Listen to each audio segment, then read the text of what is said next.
Suffering is a great problem of human life. We all have to suffer. Sometimes small sorrows, sometimes greater ones fall to our share. The reason why suffering appears so hard is that, first of all, we are not taught what suffering is. Secondly, we are not taught how to bear it. Thirdly, we are not taught the priceless value of suffering. Suffering is not the evil we think it is.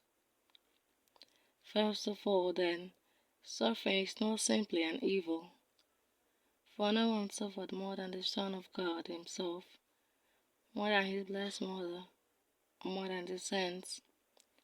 Every suffering comes from God. It may appear to come to us by chance or accident, or from someone else, but in reality, every suffering comes to us from God. Nothing happens to us without his wish or permission.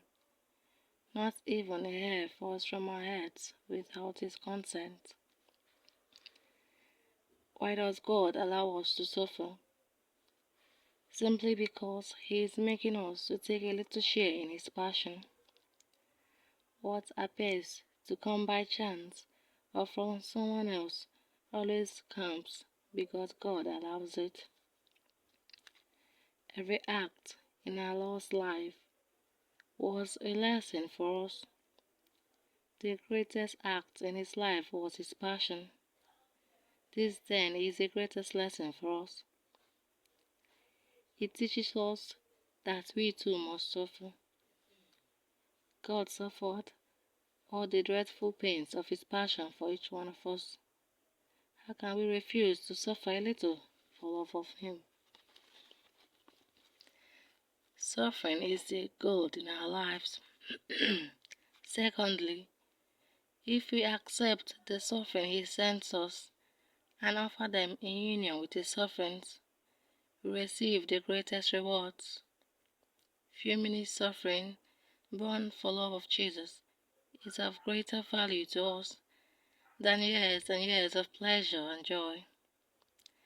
The saints tell us that if we patiently bear our sufferings, we merit the crown of martyrdom. Moreover, suffering borne patiently brings out all that is good in us. Those who have suffered are usually the most charming people.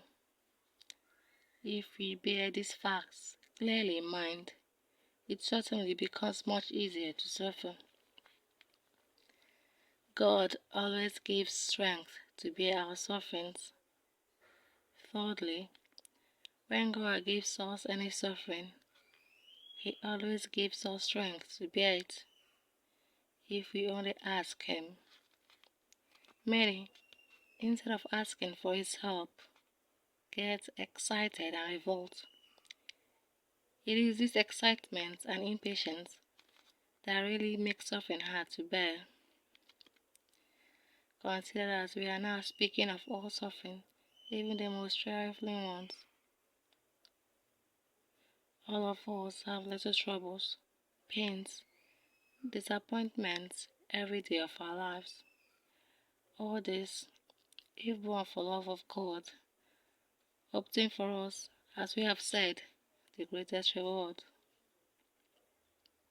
How to bear suffering, even the greater sufferings that may fall to our share from time to time, become easy to bear if we accept them with serenity and patience.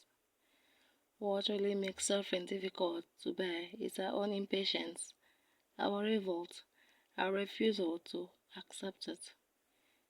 This irritation increases our sufferings 100-fold, and besides, robs us of all the merit we could have gained thereby. We see some people pass through a tempest of suffering with the greatest calm and serenity, whereas others get irritated at the slightest annoyance or disappointment. We can all learn this calm and patience.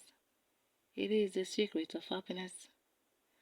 An eminent physician, In a conference which he gave to distinguished scientists and fellow doctors, told them that he owed all his great success in life to the simple fact that he had corrected his habits of impatience and annoyance, which had been destroying all his energy and activity. Everyone, we repeat, without exception, can learn this calm and serenity.